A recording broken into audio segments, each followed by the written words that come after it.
Hey there creepy collectors, how's it going? It's Douglas here at Drownboy Productions bringing you another Screaming Ghostface Collectors video. In today's video we don't have very many items, but we do have some very important items. One of them helps me complete my entire movie mask set finally, and the other one is entirely different.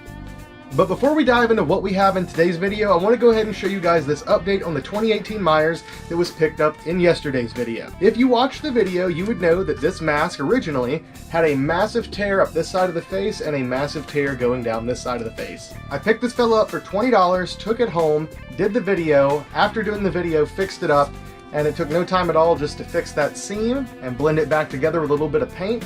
And then I also touched up a few other spots around the nose, the bottom of the chin, just a few other areas with some paint while I was at it, and there we go. We have a very nice 2018 Myers for $20. But all that out of the way, you guys are here to see Screaming Ghostface stuff. You don't care about that Myers mask, right? Starting things off, we have an eBay score. This is something that I've wanted ever since, well, I saw it was going to be used in the movie. And I gotta say, myself and many other collectors really didn't want these prior, but now they're kind of sought after. Here we have a full costume, but the costume's not important. The mask is important. This is the ultra-white hard plastic mask. These were released with costume sets, and they were released also, although it seems very, very rare, tagged and fully shrouded. It seems they're more common to be found with the costumes. This also happened to be the last mask type that I was missing to have at this point what I believe to be at least one example of every single style mask that was used in any Scream film, television series, production of any sort, like at a park, anything. I do already have one of these coming, though the one I have coming is a full shrouded tagged version, and that's coming from my friend Ghost Tim Wagstaff over in the UK. I went ahead and picked this one up because I do believe that the exact style that was used in the movie was one of the costume ones, and they re-shrouded it with a full custom shroud. And that mask was used in the movie during the stab sequence, and then that same mask was later auctioned off by Funworld. But we're not going to get into any specifics now because we'll save it for the movie mask guide. But yeah, it was absolutely the last type I needed here in the collection, and for such a cheap price, I may as well pick one up. Alright everyone, for our next piece we have a trade from fellow collector and friend HorrorHound94 over on Instagram. Here we have this kind of ugly duckling of a mask. Here is a cotton shroud H-mark mask. This was found while he was Halloween hunting this past year, looking for masks, and came across this guy, and it's beautiful but ugly at the same time. It has a peculiar shape, as all H-mark masks do. It has a very odd bend here in the forehead. Unfortunately, there are a few blue marks here that look like it could have been possibly paint or something. Maybe we can remove that. And the big problem with this one is this pink stain around the cheek here. And that's actually the reason we traded for this mask. Well, that, and also he needed a mask for my collection to help complete his collection, and I said, you know what? This would be a good mask to get to use as an example for a future video for you. It's recently been discovered that there is a way to remove pink stains like such from these old vinyl masks. And at some point in the near future, I'm going to do a video showing you all how you can do that, probably using this mask as an example. But beyond the wear that it's gotten over the years, this mask actually has some very odd factory flaws. We do have hand-cut eyes. The eye paint is very, very messy, which is somewhat normal. Here in the nose, though, if you look very, very closely, you can tell that the entire stencil for the nose was placed a little bit offset. And there's also like a mustache almost shadowed from overspray.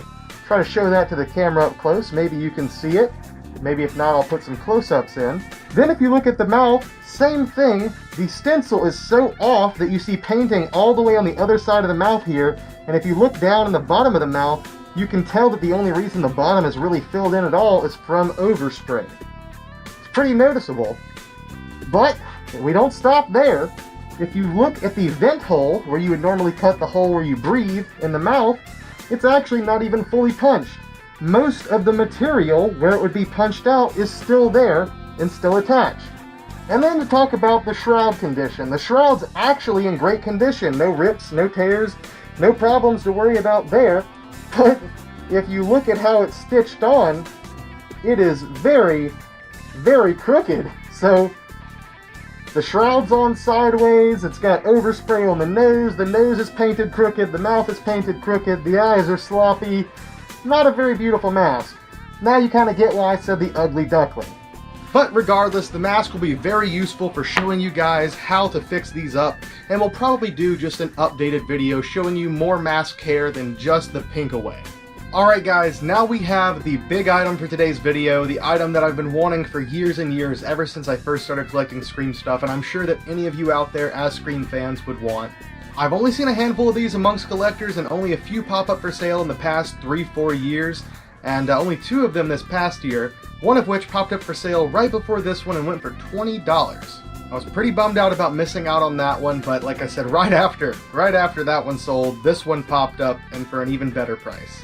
Here we have, from Screams 1 and 2, the original telephone voice changer, and this one is not only sealed, but this version of the package has never been seen before. The more common package and the only other package example of one of these that I've ever seen is a very bright, vibrant color packaging with a drawing of what seems to be kind of like a robot hand. I like to call it the fuck you packaging, because clearly it looks like he's flipping the bird, but no fuck you for me. Instead, I just got this beautiful, beautiful televoicer from Unitone. So if anyone's ever wondered the brand of who made these, I guess Unitone is your answer. For a nice, crisp $18 shipped, so for a fucking fantastic price. I mentioned that I've been offered a few of these in the past. All of those were out of the package, and those were offered to me for like 100 plus. And I always declined it as much as I wanted one because, you know, they are mass produced just like these Ghostface masks, and if you just wait and bide your time and hold on to some money, eventually it will pop up and for a good price. And that's kind of been the story for a majority of the stuff here in the collection, is just waiting for it to pop up for a steal. And I actually like this packaging style a bit more than the fuck you packaging style, because it looks, I guess, less cartoonish, less like a toy, and more like something you would use as a spy, I guess. It says Unitone Televoicer, Home/Office Safety and Security. So this is a safety and security item. Handheld voice changer. Universal usages: stationary phones, cordless phones, cellular phones, mobile phones, walkie-talkies, and door phones. So anything that you can speak into or speak through, it works. On the back it has situation suggestions. Single female wards off unwanted dateds or solicitation. Home alone children wards off villains. So Kevin McAllister, you needed this, buddy. Call screen bypasses answering undesired phone calls, reduces harassment calls. One-man company makes other think there are many employees. Wives spy husbands. Detective/policeman spy hoodlums/suspects. People entertains friends and family members. KJB Security Products in Cookeville, Tennessee, USA. Made in the USA. What a truly beautiful product. I really don't even know what to say here, guys. Makes others think there are many employees? What would you even use that for? Like if you're trying to be a scammer and you're like, yeah, I'll put you in touch with my manager. I'll let you know that this is an official operation. Fucking slap this to robot settings and let them talk to R2-D2 for a minute.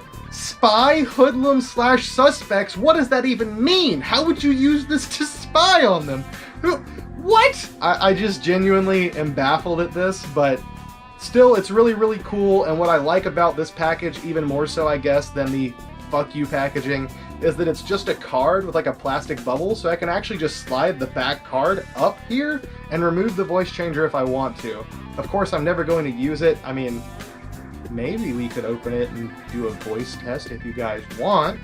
I don't think it's going to sound like Roger Jackson, though. But yeah, I think that about does it for today's video, guys. I hope you enjoyed it. We got some really cool scores. Yet again, a huge thank you to HorrorHowl94 for hooking me up with this beautiful H stamp. We'll use this in a video in the future and clean it up. And I thought about maybe doing some kind of a raffle on it or something like that, but I actually have kind of grown attached to this one just because it has so many weird defects. That overpainted mouth to the side, the nose being painted literally so crooked, the mouth punch being there. It's just a really unique mask. Nothing left to do but give you guys some close-ups of a few items from today's video. I love you all, thank you for watching, and I'll see you next time.